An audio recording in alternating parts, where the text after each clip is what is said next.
Hello everyone, welcome back to my channel Literature and Literature. Thank you so much for watching. And today I'll be talking about the ideal routine as you asked me to. There's no ideal routine as such. You have asked me about the June 2023 का exam है ना, that will come in the second half of the video. यहाँ बात करूँगी पर इसको पूरा देखना है ना. इसको if you want to skip it. This is mostly for the people who want to like appear for maybe like 3-4 months आज के बाद. उनके लिए इतना मतलब बहुत ज़्यादा पढ़ने की ज़रूरत है उनको पढ़ना पड़ेगा. You have so much time जो 2023 वाले हैं.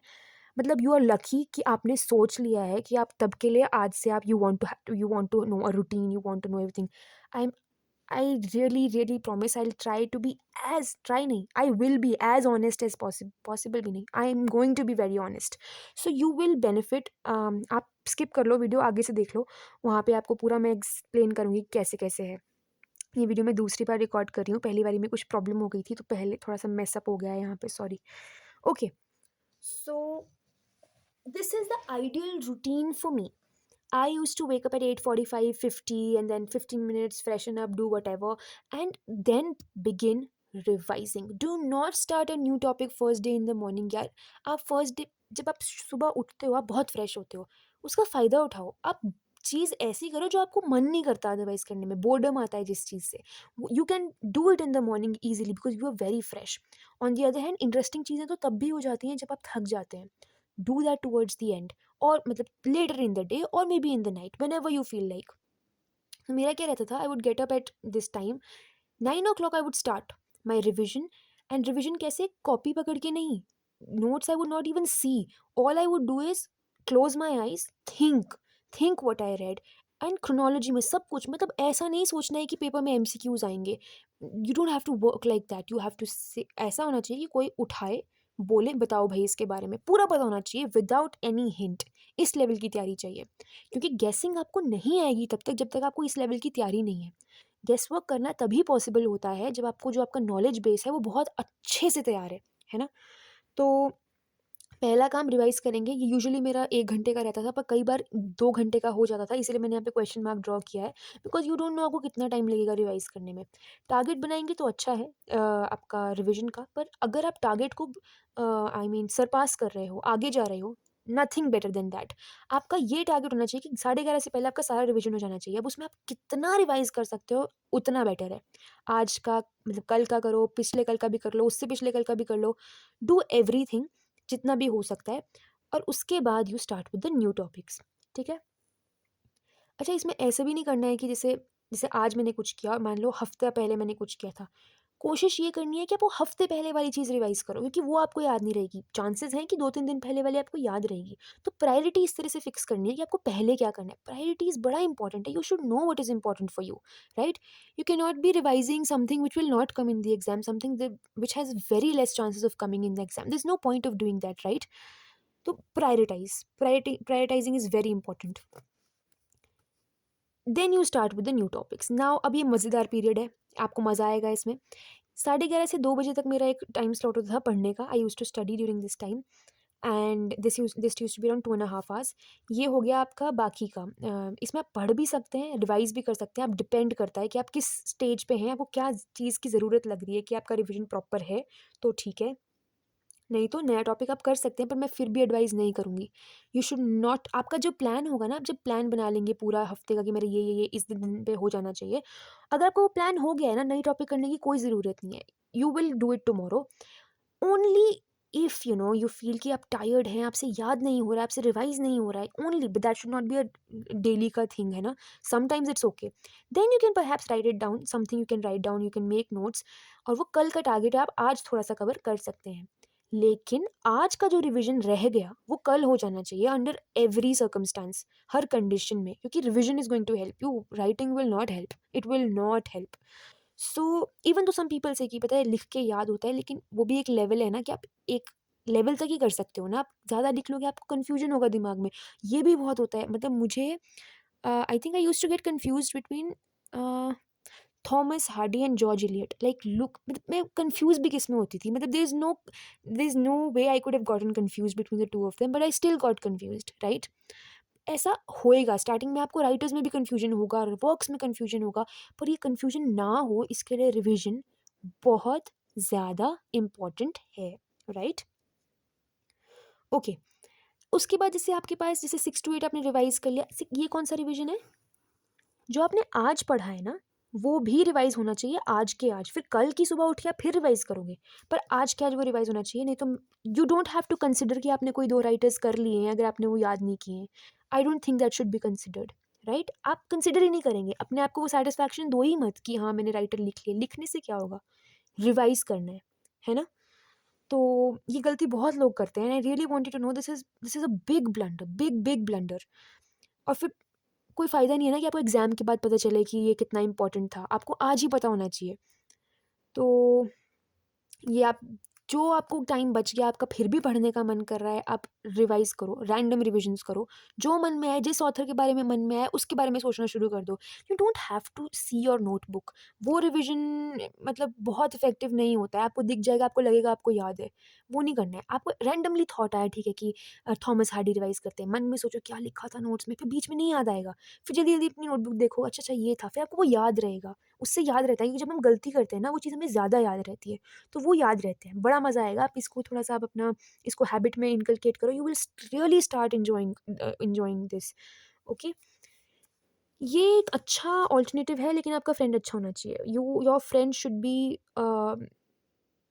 dedicated as you are, and then you people could discuss authors, you people could race भी लगा सकते हो, पता है कि ठीक है आज के ये टारगेट है, आज ये 2 राइटर्स करने हैं, you also do, I'll also do, and we will justify why we've written a certain point in our notes and why we have left out a certain point in our notes, क्योंकि वैसे ये time होगा तभी कर सकते हो, क्योंकि but ये हेल्पफुल बहुत रहता है, but only if you have time, only then you can discuss कि ठीक है ये राइटर है, ये वर्क्स हैं, ये राइटर है, ये वर्क्स हैं, थोड़ा डिफरेंस होगा, लेकिन इसका मतलब ये नहीं कि जो दूसरे बंदे के नोट्स में डिफरेंस है, वो आप अपने नोट्स में कॉपी कर लें। नहीं, वो नहीं करना है। आपको जस्टिफिकेशन लेनी है कि इसने ऐसा क्यों लिखा है, और अगर ये गलत है, तो आपको वो जानने की कोई ज़रूरत नहीं है।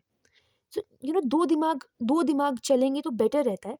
बट बट डिस्क्लेमर है, नहीं है, तो ठीक है। उसकी क्योंकि अपने नुकसान है इस चीज़ के भी, पर नहीं है तो भी इक्वली गुड है, equally. I am not even saying कि थोड़ा-सा कम वो है या कुछ, नहीं, equally good. Do not exhaust yourself. ये तो बहुत ही वो होता है, क्योंकि हमें लगता है कि हम गलत कर रहे हैं यार, हम कर ही नहीं रहे जो हमें चाहिए, हमें हमें करने की ज़रूरत है, पर ऐसा नहीं होता है।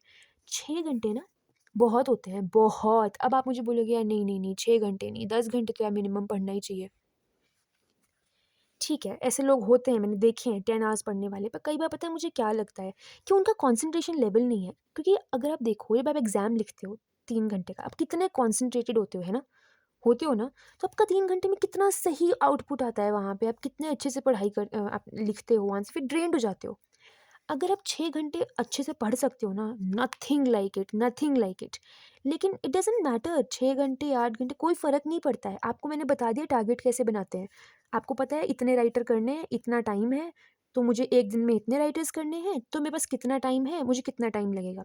टारगेट कंप्लीट हो रहा है, तो 3 घंटे भी बहुत है। टारगेट कंप्लीट होना चाहिए। नहीं हो रहा है, तो 13 घंटे भी कम है। वो अब आपको देखना है। अब ये तो चलो एग्ज़ैजरेशन है, इतनी देर पढ़ना नहीं चाहिए, इट्स बैड फॉर हेल्थ। आप नहीं पढ़ पाओगे, फिर उसके बाद 2-3 दिन एग्ज़ॉस्शन होती है। तो अब क्या फ़ायदा, 1 दिन 13 घंटे पढ़ लिए, अगले 2 दिन कुछ नहीं पढ़ा, एवरेज क्या निकल रहा है? 3 + 0 0 upon 3। Oh! Sorry. Oh! Sorry, sorry, whatever. मतलब 4 पॉइंट समथिंग आएगा, I don't know why I am. अब कर ही देती हूँ यार, 12 आ गया, 10, 3, हाँ, 3 ठीक बोल रही थी मैं। 4.3, तो 4.3 आवर्स का एवरेज आ गया आपके 3 दिन का। इससे बेटर था कि आप 6 घंटे पढ़ते, या मान लीजिए 5 घंटे पढ़ते डेली 3 दिन। कितना एवरेज है? टोटल कितना हो गया? 15 आवर्स हो गया ना? और ये कितना हुआ टोटल? ये हुआ, this is 5 hours daily, this is 4 hours daily, है ना? दिस इज़ 5 आवर्स डेली, और इसमें आप एग्ज़ॉस्ट भी नहीं होगे, आपको वो टेंशन भी नहीं होगी कि हाय मैं तो पढ़ी नहीं, मैं तो पढ़ी नहीं, या मैं पढ़ा नहीं, है ना? वो टेंशन भी नहीं आती है। 5 घंटे पढ़ रहे हैं, 15 टोटल है, यहाँ पे 13 घंटे 1 दिन में पढ़ लिया है, और बस 2 दिन कुछ नहीं पढ़ा जा रहा। गिल्ट लगाता है कि भाई अब तो क्या हो गया, हम पढ़ नहीं पा रहे हैं, ये वो, है ना? So it's better to study 5 hours daily rather than studying 1 दिन में 12-13 घंटे और फिर 2 दिन कुछ नहीं हो रहा, है ना? I don't know if you realising what I am saying, but I really want you to realise, ये गलतियाँ हैं जो इंसान करता है और फिर दुःख होता है, पता है? You should learn from whatever I have, and I really don't want you to make these mistakes. ये छोटी छोटी मिस्टेक्स हर मोमेंट में मैं कर चुकी हूँ, मैं ये आपको बता रही हूँ क्योंकि मैं कर चुकी हूँ ये चीज़, क्योंकि टाइम कम था मेरे पास और मुझे था कि मुझे निकालना है under, no matter what happens, मेरे को ये था। और उस टाइम पे ये चीज़ होने लगी, फिर मुझे रियलाइज़ हुआ कि नहीं, ये नहीं करना है। ओके, ये एक अलग प्रॉब्लम है। ये मैंने यूजीसी नेट में तो नहीं फेस की, पर मैं पहले ये चीज़ काफ़ी फेस कर चुकी हूँ और मुझे पता है कि ये नेट के टाइम पे भी फेस करते हैं लोग। क्या होता है ना कि कई बार हम फँस जाते हैं कहीं, कुछ प्रॉब्लम हो गई, कुछ नहीं पढ़ पाए, है ना? दिन में सोचा था 6 घंटे पढ़ेंगे, अब घंटे सिर्फ़ 2 ही बचे हैं पढ़ने के लिए, 4 आवर्स वेस्ट हो चुके हैं। 4 आवर्स वेस्ट हो चुके हैं, आपके पास 2 घंटे हैं। अब जनरल टेंडेंसी क्या रहती है कि यार अब तो दिन वेस्ट हो गया, अब क्या पढ़ना? कल से करेंगे, ठीक है? रियलाइज़ द फैक्ट कि ठीक है, आज का दिन वेस्ट हो गया, भूल जाओ उसको। कल का जो टारगेट है ना, उसको करो आज, ताकि कल कम काम करना पड़े। ऐसा ऐसा मेंटालिटी डेवलप करो कि ठीक है, आज का टाइम वेस्ट हो गया, कोई बात नहीं, पर अभी जो 2 घंटे हैं वेस्ट नहीं करने हैं। जो कल का टारगेट है उसको आज ही कर लो, ताकि कल कम बचे और कल आप और ज़्यादा कर पाओ। मतलब टारगेट आगे ओवर अचीव करो टारगेट्स को। टारगेट्स रियलिस्टिक बनाने हैं अगेन, क्योंकि अगर आप बहुत हाई वाले टारगेट्स बनाओगे, आप नहीं कर पाओगे, आपको बहुत दुःख होता है, फिर दुःख में ही रह जाता है इंसान कई-कई घंटे। उससे बेटर है टारगेट्स बनाओ, रियल टारगेट्स बनाओ, उनको उनको ओवर अचीव करो। वो बहुत बहुत हेल्प करता है, आप करके देख लेना, बहुत मुझे बहुत हेल्प की है, तो वो करना। दूसरी चीज़, आप अगर ऐसा सोचो कि आपको टोटल में मान लो आपको मान लो आपको एक असाइनमेंट बनानी थी, ठीक है? अब आपके पास टीचर ने आपको 7 डेज़ दिए थे असाइनमेंट बनाने के लिए और आपको मान लीजिए उसमें 100 पेजेज़ लिखने थे या कुछ, है ना? तो 100 नहीं, कुछ 7 का मल्टीपल लेते हैं या फिर चलो यहाँ 10 दिन ले लेते हैं। 10 दिन थे और आपके पास 100 पेजेज़ थे, तो आप डेली 10 पेजेज़ लिखोगे, पर ठीक है, मान ली पहले दिन नहीं मन किया, दूसरे दिन नहीं मन किया, तीसरे दिन मन नहीं किया भई। अब कितने टाइम बच गया आपके पास? एक और दिन मन नहीं कराते हैं, है ना? कितना? 6 डेज़ बच गए और काम कितना है? 100 डेज़। अब ये जो है कि आज टाइम वेस्ट हो गया, अब तो हम क्या ही करेंगे, अब रहने देते हैं कल को, या आप करोगे क्योंकि आपके पास यहाँ टाइम है। यहाँ आप करना बंद कर दोगे इसको जब 2 दिन बचेंगे, फिर आपको लगेगा अब कैसे होगा? क्योंकि आपको सामने कंक्रीट दिख रहा है अपना टारगेट। क्यों हमें ईज़ी होता है अगले दिन एग्ज़ाम के लिए पढ़ना, लेकिन 10 दिन प्लान नहीं कर पाते? क्योंकि हमें दिखाई ही नहीं देता है कि रोज़ कितना पढ़ना पड़ेगा, तो जाके प्रॉपर्ली होगा। हमें रियलाइज़ेशन होती है, पर फिर भी हम नहीं पढ़ते हैं क्योंकि हमें वो उतना अपनी रियलिटी में दिखाई नहीं दे रहा होता है। जब यहाँ तक पहुँचते हैं ना, फिर समझ आता है यार अब तो 50-50 हो गए डेली के, अब तो करना ही पड़ेगा, नहीं तो असाइनमेंट ही सबमिट नहीं होगी। Like that, I don't know if I am making sense, but plan, over achieve the target, do not make difficult targets, realistic बिल्कुल, चाहे कम बना लो अगर आपको लगता है कि ठीक है, उसको ओवर अचीव करो। ओवर अचीव करने से सेटिस्फैक्शन बहुत आती है, बहुत ज़्यादा, आप बहुत चैन की नींद सोओगे रात को, ठीक है? Okay, now this is for specially the one who asked me this. 2023, आपको तो यार बहुत टाइम है, लेकिन टाइम अगेन बहुत वो है जिसे कहते हैं ना, it can be, it can work in favour, it can not work in favour. अब डिपेंड करता है आप कैसे लेते हैं इसको। पहली चीज़ तो आप खुश हो जाओ और आप you are very very lucky and you very good sincere कि आपको आज रियलाइजेशन है कि आपको 2023 में एग्ज़ाम देना और आप मुझसे पूछ रहे हैं, which is very very good, very good. तो अब आपको 2023 तक बहुत बहुत टाइम है। This is the time that you have, I have calculated everything. 15 महीने हैं आपके पास। आज आज तो 1 मार्च नहीं है, आज मैं जल्दी कर रही हूँ इसको, वीडियो को रिकॉर्ड, बट जब आप ये वीडियो देखेंगे मोस्ट प्रोबेबली 1 मार्च होगी, ठीक है? तो 1 मार्च को आपने शुरू करना है। 1 मार्च को नहीं, पहले निकाल दूँगी ताकि आप 1 मार्च को स्टार्ट कर सको। Okay, so 1 March you will start, you have 4 months, 4 months, 3 months and 4 months, 15 को डिवाइड किया है, आप ऐड करके देख लीजिए, 15 है ये। 4 मंथ्स आप ब्रिटिश करेंगे, 4 मंथ्स आप थ्योरी एंड क्रिटिसिज्म करेंगे, 3 मंथ्स आप other literatures and miscellaneous topics करेंगे। मिसलेनियस में मतलब जैसे आपका राइम स्कीम आ जाती है, आपका वो क्या होता है, वो जिसे पता नहीं क्या बोलते हैं यार उस टॉपिक को, जिसमें लैंग्वेज के बारे में आप पढ़ते हो, जैसे ये है आपका क्रियोल है और आपका पिडजिन है, ऑल ऑफ दैट, है ना? वो वाला टॉपिक्स, ये सब कुछ इसमें आ जाता है मिसलेनियस में। और कुछ ऐसे टॉपिक्स जैसे आप प्रीवियस ईयर्स में देखोगे कि जिसका कोई वही नहीं है, आप किसी में उसको कैरेक्टराइज़ नहीं कर सकते किसी टॉपिक में, वो वाला सब कुछ इसमें आ जाएगा, है ना? अब और 4 महीने रिविज़न के लिए। अब आप मुझे बोलोगे कि मैं किस बेसिस पे ब्रिटिश को इतना टाइम दे रही हूँ, आजकल तो अदर लिटरेचर से भी उतने ही क्वेश्चंस पूछे जा रहे हैं, है ना? क्योंकि यूजीसी नेट में पूछ रहे हैं। फिर भी आपको ब्रिटिश लिटरेचर को करने में जितना टाइम लगेगा, उतना यहाँ नहीं लगेगा, क्योंकि आज भी अगर वो क्वेश्चंस पूछ रहे हैं, वो सरफेस लेवल क्वेश्चंस हैं, आपसे डेप्थ नहीं पूछी जा रही है। जबकि ब्रिटिश में आप बहुत डेप्थ ले रहे हो, चाहे क्वेश्चंस कम थे पर डेप्थ बहुत ज़्यादा है, क्योंकि ऑब्वियसली ना उनको देखना है कि ठीक है, बहुत टाइम से कुछ-कुछ लोग ब्रिटिश पढ़ रहे होंगे, तो अब ब्रिटिश में अच्छे हो गए हैं लोग, so they have to change the paper pattern, ताकि जो नए होते हैं ना, नए लोग हों, उनको भी एक एक एक वो होए कि नहीं, ऐसा नहीं है कि कोई पहले से पढ़ रहा है तो उसको ज़्यादा फ़ायदा हो। इवन दो वो हमेशा रहेगा, नो डाउट अबाउट दैट, क्योंकि एक्सपीरियंस होता है जो पहले से पढ़ रहे होते हैं ना। लेकिन इसका मतलब ये नहीं है कि जो बिगिनर्स हैं वो नहीं कर सकते, या उनको कोई डिसएडवांटेज है। जब मैं पढ़ती थी ना, when I started on February 15, I told you, one of my friends she said that, कि यार तुझे पता है, लोग ना डेढ़ डेढ़ साल से पढ़ रहे हैं, दो दो साल से पढ़ रहे हैं, उनका नहीं निकला। मैं ठीक है, पढ़ रहे होंगे, पर हर इंसान का ना कुछ प्रॉब्लम होता है। जो बहुत टाइम से पढ़ते हैं ना, उनमें एक सेंस ऑफ बोर्डम होता है। उनमें एक मतलब वो चीज़ों को सस्टेन नहीं कर पाते हैं, बहुत मतलब वो नहीं पढ़ पाएँगे, क्योंकि वो पहले पढ़ चुके हैं, लेकिन रिविज़न के बिना याद नहीं रहता है। तो फिर होता क्या है कि उन्हें आता होता है, पर वो रिविज़न करने में फ़ेल करते हैं। ये हमें फ़ेल करना नहीं है, और ये बिगिनर्स के लिए एडवांटेज है। सीनियर पीपल के लिए अलग एडवांटेजेस हैं, उसकी बात मैं नहीं करूँगी, क्योंकि मैं 2023 की बात कर रही हूँ। तो जो बिगिनर्स हैं, उनका मेजर क्या है एडवांटेज, कि वो फ्रेश हैं, उन्हें मज़ा आएगा करने में, एक एनर्जी रहेगी। इस एनर्जी को यूटिलाइज़ करो, और इस बात को समझो कि आपके पास एडवांटेज है, डिसएडवांटेज नहीं है। कोई फ़र्क नहीं पड़ता, कोई 1.5 साल पढ़ रहा है, 3 साल पढ़ रहा है, फ़र्क ये पड़ता है आप सही तरीके से पढ़ रहे हो या नहीं पढ़ रहे हो। अब मेरा मन करे, मैं चौसर ही लगी हुई हूँ पढ़ने, I don't know why I give the example of Chaucer all the time. Let's say some other who else, let's take some modern writer, maybe Aldous Huxley, है ना? एल्डस हक्सले का एग्ज़ाम्पल लेते हैं। अब पता लगे मैं 2-3 दिन एल्डस हक्सले पे लगा दिए मैंने, that is wrong. Aldous Huxley is important, very important, but that doesn't mean कि मैं 3 दिन एल्डस हक्सले ही पढ़ रही हूँ, अगर मैं फुल टाइम पढ़ाई कर रही हूँ, है ना? I just lost the chain of thought, मैं बोल क्या रही थी?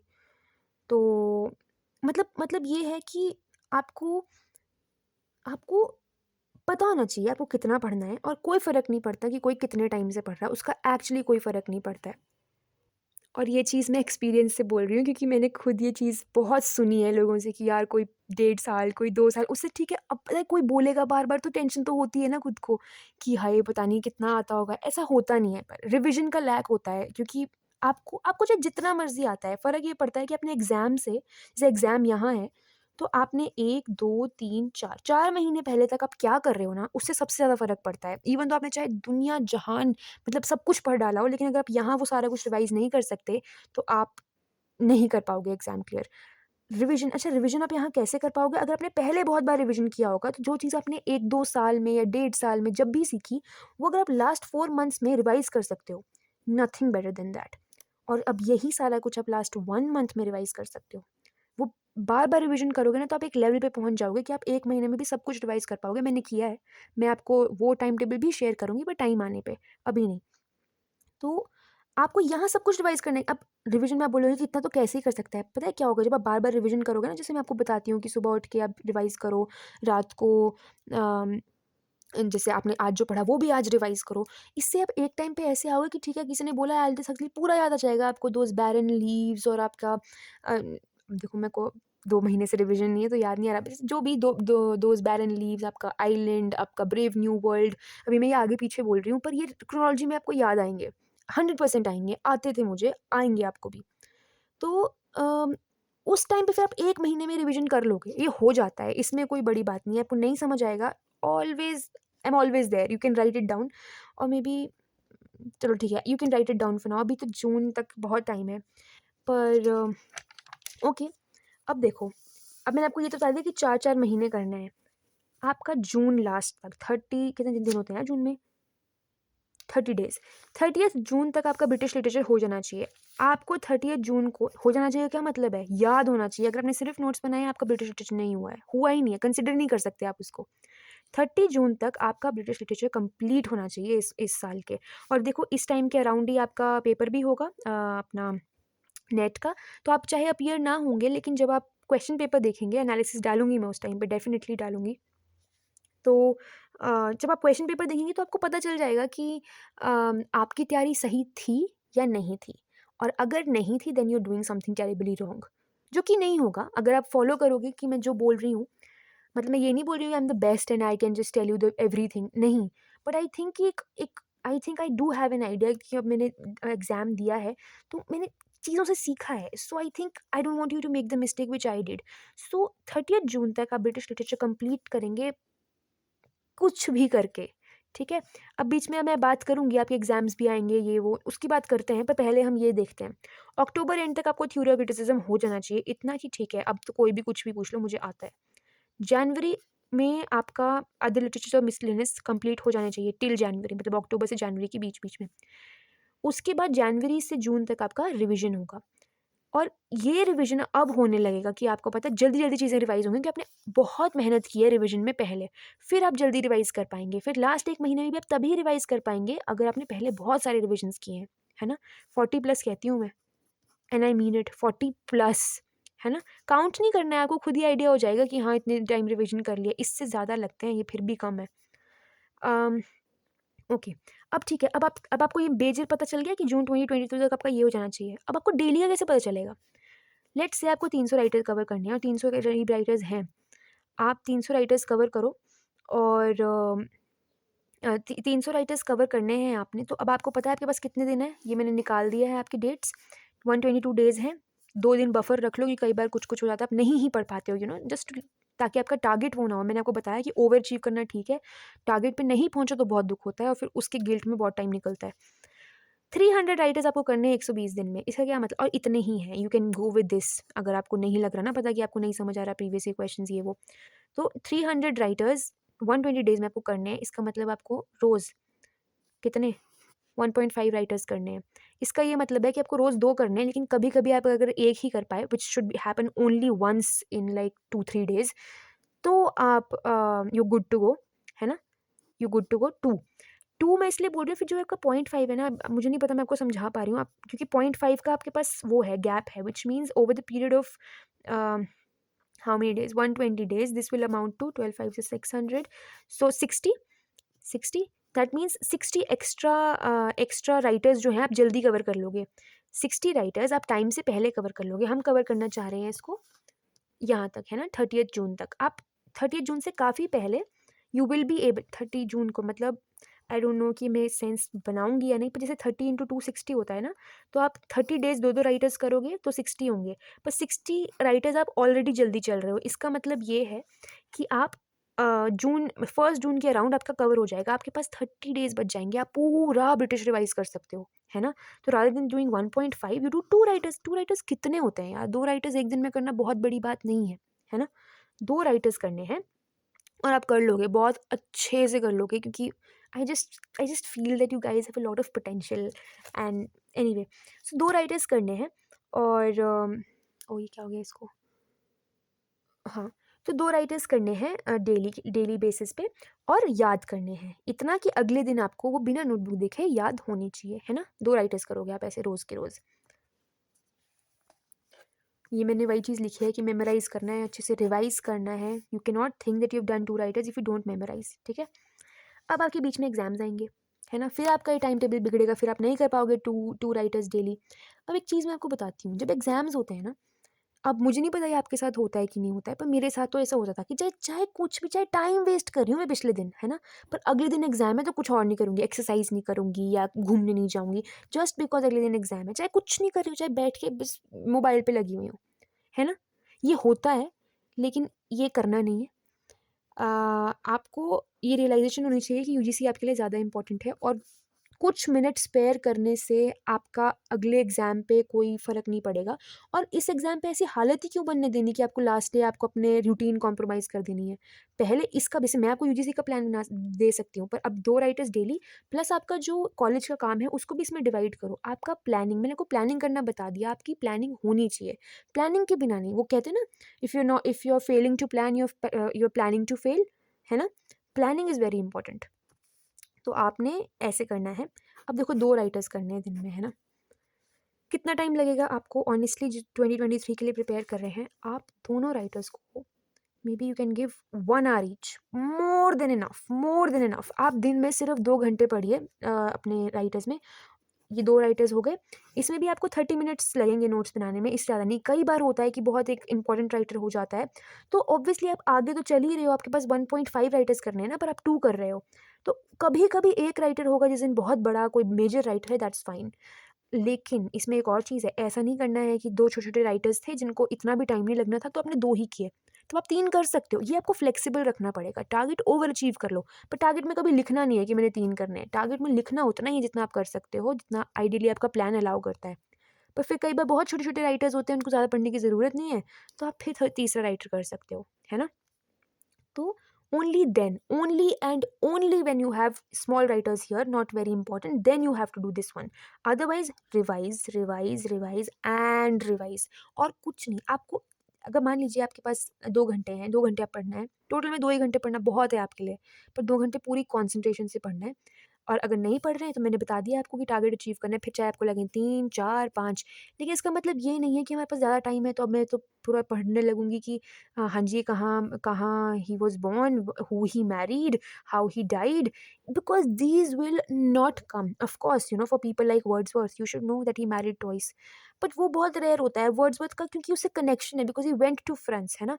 उस never mind, I am not going to that, but वो कनेक्शन है, वो पता होना चाहिए, लेकिन ये सबके लिए नहीं होगा। Wordsworth I think is the only one जिसकी वाइफ़ का आपको नहीं, I think there 3 to 5 people हैं ब्रिटिश में जो जिनका आपको वाइफ़ का पता होना चाहिए। उसमें एक से सैमुअल जॉनसन है, उनकी वाइफ़ का पता होना चाहिए, अलेक्जेंडर पोप की वाइफ़ का पता होना चाहिए, क्योंकि these wives have been significant, इनकी राइटिंग्स में कंट्रीब्यूशन है, तो आपको पता होना चाहिए। अदरवाइज़ लाइफ़ में और वो उनको कहाँ बरी किया गया है, कोई कोई मतलब नहीं है उसको पढ़ने का।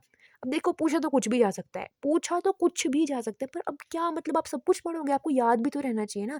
पेपर में पूछे जाने के चक्कर में नोट्स बना लिए बहुत सारे, और पेपर में याद नहीं आ रहा है, फिर क्या फ़ायदा हुआ उस बात का? और आप, मैं तो हर वीडियो में ये चीज़ बोलती हूँ, सब इंटेलिजेंट होते हैं, कोई फ़र्क नहीं होता, बहुत थोड़ा-बहुत है वो हार्ड वर्क से कवर होता है।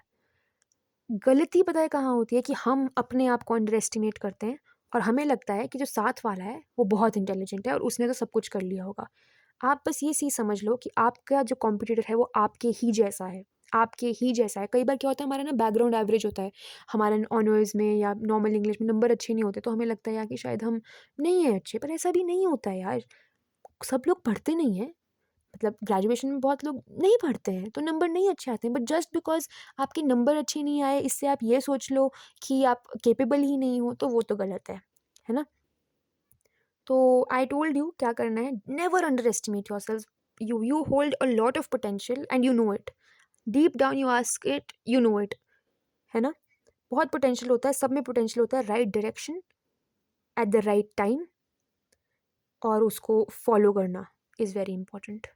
That is very important. So that's it about this video. If you have any doubts, feel free to comment. I will answer them. I'm sorry I won't be really uploading more videos आने वाले उसमें, but comments का reply obviously I will be doing. अभी मैं थोड़ा सा busy होने वाली हूँ, but yeah, that's it about this video. Thank you so much for watching, and do comment, and it will help all of us perhaps, है ना? एक इंसान का डाउट फिर सबके डाउट्स भी क्लियर कर देता है। All right, all right then, take care, bye bye, thank you so much for watching, bye bye, and keep studying, do not underestimate yourself, you are the best.